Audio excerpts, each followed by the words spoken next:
Hello viewers, welcome জানাচ্ছি শ্রুতিস healthy কিচেনে। আজকে আমি আপনাদেরকে খুবই ইজি এবং খুবই টেস্টি একটা ডেজার্টের আইটেম আপনাদের সাথে শেয়ার করব, যেটা বাচ্চা বড় সকলেই তৈরি করে নিতে পারবে। আজকে মজাদার এই ডেজার্টটি তৈরি করে নেওয়ার জন্য আমি প্রথমেই নিয়ে নিয়েছি কয়েক টুকরা পাউরুটি। আর পাউরুটিগুলোর সাইডের অংশগুলো আমি এভাবে করে ছাড়িয়ে নিয়েছি। এখন একটা ছুরির সাহায্যে পাউরুটিগুলো আমি 4 টুকরা করে নিব। প্রত্যেকটা পাউরুটি আমি 4টি ভাগে ভাগ করে নিব।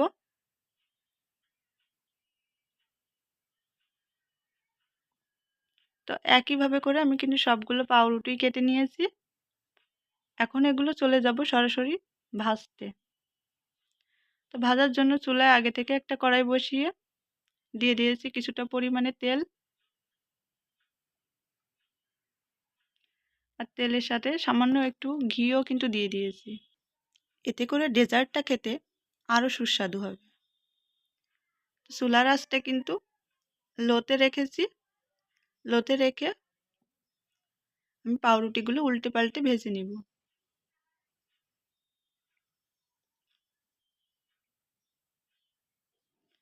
আমার পাউরুটিগুলো কিন্তু ভাজা হয়ে গিয়েছে।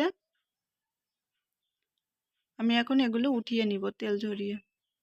একইভাবে আমি বাকি পাউরুটির টুকরাগুলোও দিয়ে ভেজে নিব।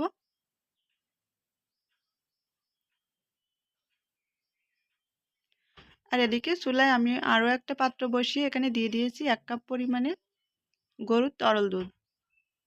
আর দিয়ে দিয়েছি 1 চা চামচ পরিমাণে কাস্টার্ড পাউডার। আরও দিয়ে দিলাম 1 টেবিল চামচ পরিমাণে চিনি। এখন সব কিছু ভালোভাবে একটু মিশিয়ে নিব।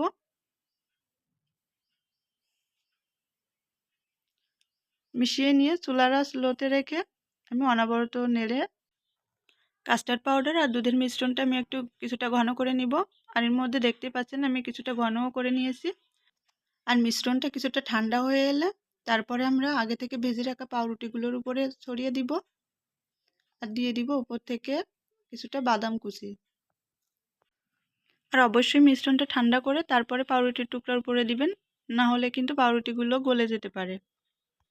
আমি গরম থাকা অবস্থাতে এটা দিয়েছিলাম, কারণ আমার হাতে অতটা সময় ছিল না। আপনারা অবশ্যই ঠান্ডা করে দিবেন, সেক্ষেত্রে খেতে খুবই মজা হবে। আর আমরা সকলেই জানি ডেজার্ট ঠান্ডা ঠান্ডা খেতে একটু বেশি মজা লাগে। তো দেখেই নিলেন কত সহজেই ডেজার্ট তৈরি করে নেওয়া যায়। আশা করছি আমার আজকের ভিডিওটি আপনাদের কাছে ভালো লেগেছে।